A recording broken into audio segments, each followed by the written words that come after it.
Hi, Jess here from nigezza.co.uk. Okay, so welcome back to part 2, and in this one I'm going to show you how I did these variations that included how I made sure that the seam wasn't in the corner so that these doesn't catch, and how I did these so that the apertures were all in the right place, and these two were made with a 6-inch by 7 and whatever it was, so that you've got little gaps here where that doesn't go all the way to the end, but that means that that one goes all the way to the end, that you can get 2 out of 12 by 12, so it makes your paper go further. So that's why I changed that slightly. So it's entirely up to you which way you do it, so stay tuned and I'll show you what I did. So we're going to cut up this little rectangle there and the top one. I'll do it on the reverse side, might see it a bit better. So straight up there, notch in a tad, and then straight up that side.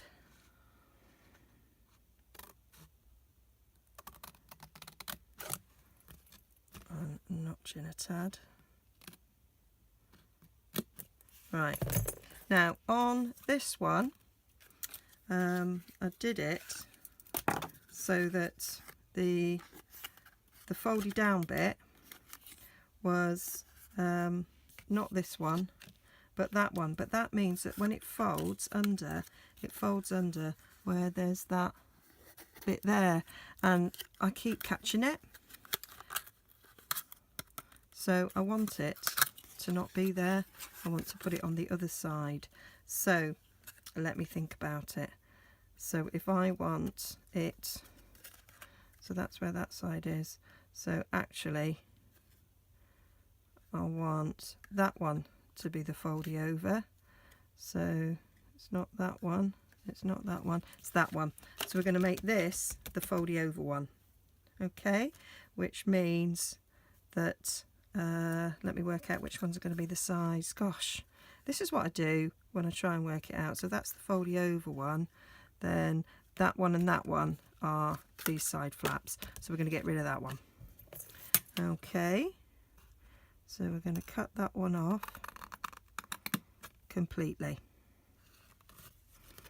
So let's just cut down all of these. We'll keep that. Cut down all of these. That one is going to stay intact. This one's going to be about halfway, and that one's going to be about halfway. There we go. And then we're just going to cut up each of these bottom ones.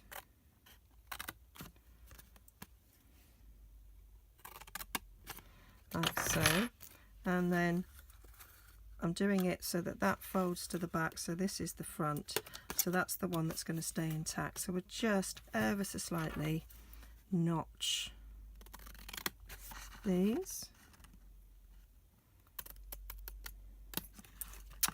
Do you know, I can do one side but not the other. It's a bit like when you're exercising and you've got to stand on one foot and pull your knee up to your, well, your heels up to your bum to bend your knees. I can do it on one leg but not the other. I'm a bit like this, so if I turn it round, then I can get it.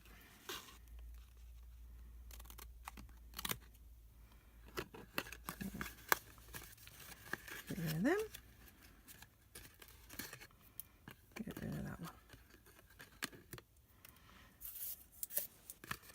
And then on these top flaps, you can see that's where the crease line is, and I'm just going to cut that out to make it easier to close the box. That would get in the way. So just take that off.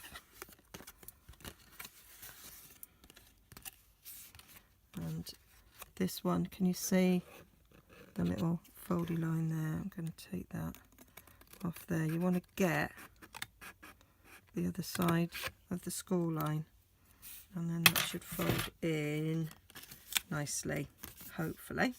Okay, and then to make it sort of neat and tidy, I'm going to round these corners. That one not quite straight. You can, if you want it exactly straight, to use your trimmer. I was just hoping that my scissors would cut it straight enough in one go. Okay, and I saw there that that's a bit too showing the score line, so I'll cut that up again. There. And that is how it should look, okay, when you're doing your cutting. So that's your tab that's going in. Cut off that one completely, the next one half, the next one keep hold, and the next one half, and then keep intact the one opposite that flap and notch those. Okay, so that's quite simple. I will put everything on my blog. Okay, I'll do a screenshot of that for you, and then corner rounder on my envelope punch board,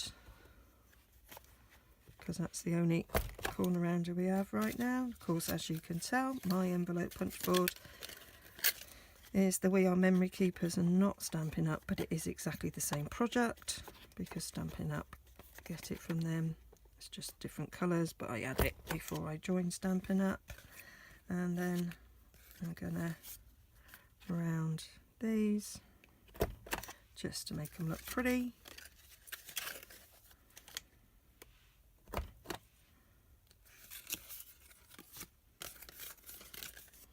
But because they weren't cut perfectly straight, they might not mitering quite the way you want it to. There, that's it, done. Brilliant. And then simply a piece of fast fuse along there, and you may not be aware, but fast fuse is going, it's now on while supplies last. They aren't continuing it into the next catalogue. I'm hoping they replace it with something equally as efficient and strong. I don't want to go back to putting tape on and having to take the ends off, because with my fingers that's just really hard. Okay, what I'm going to do is close this down whilst I do the bottom so that it holds in place, so we've got like a nice rigid sort of square. Okay, so that's going over there, and I like to put a dabble of Tombow on it.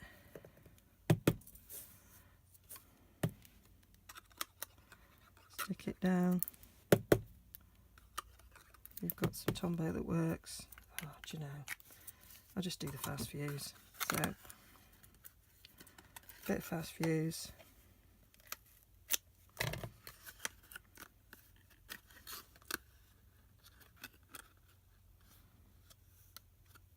I'll just trim that end a little bit.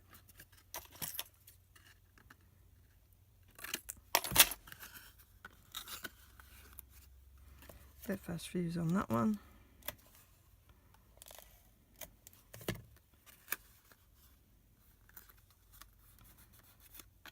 And then this one. And down each of the sides so there's no gapings. Like so. Got a little bit of stray bit there. And there we have it. And we need a thumb hole in the top here, so a little half circle punch. Still can't find my half circle punch, using contraband. There we go. And then that slips in much easier because you haven't got that seam in the way. On this one, the seam's there, and so it does catch sometimes if you pinch it a bit, it comes out. But I know that, and if I was giving this away, they wouldn't necessarily know that. So this way, it just goes nicely like that. So I'm just now going to show you how I lined up these circles so that they were all even, and it's exactly the same principle that I used to line up the die for this one. Okay, so I'm just going to show you with the one and not with that one, because it's exactly the same. Okay, so what I need to do is burnish the lower school line so I can see it.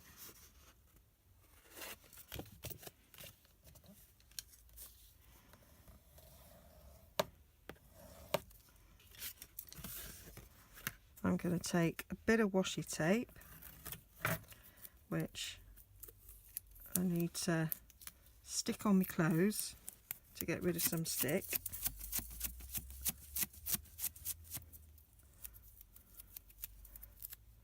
Because it's going to go through the big shot, and that tends to stick it quite fast, and then we might pull some of the paper off.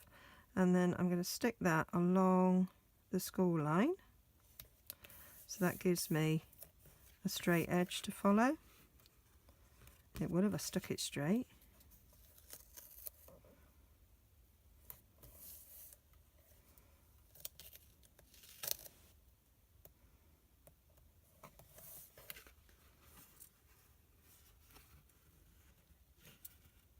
There we go. And then I'm taking this circle from the Eastern Palace medallion. I've chosen that one. Could have chosen the other one, but I chose this one. And that's going to line up, so I'm just going to make sure that it touches that. We've got slightly bigger space at the top because I am going to tie a ribbon round like that, so I quite like that. Okay, so I'm going to cut those 4 out with a big shot and come back to you. So there we are. I've cut 3 out, and this is the 4th one, and then it just lifts out and the pattern stays in there. I'm just going to pop this back because I did lose it earlier, and then gently peel off your washi tape. It should come off because this is quite a shiny surface, so it's less likely to stick to it than it would a porous surface. But because it's been through the big shot 4 times, it will have been pushed down a bit. There we go. So there they are.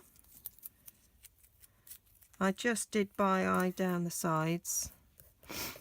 That's pretty good, I think. Okay, so let's carry on and burnish the rest of these, and then we make it up in exactly the same way as we did the other box. So there's no point in boring you to do that. I'll show you how it's finished. So I just wanted to show you the bottom of what happens is that you've got just a little gap there. Well, it's not a gap, but instead of it sticking all the way to the end, you've just got a little line. So that's the sacrifice you make for being able to get 2 out. And so if you're not bothered about that little gap, I thought I picked up a Tombow that worked. Well, you get the picture. So that sticks like that. Okay, so I do hope you enjoyed that, those 2 videos showing you the different variations on how to make these Easter egg boxes and decorate them just slightly differently. Everything will be on my blog, linked below, with the 2 sizes, the one that allows you to make 2 and the one that meets at the bottom. I prefer this way. I like me paper to last longer. Okay, so see you again soon.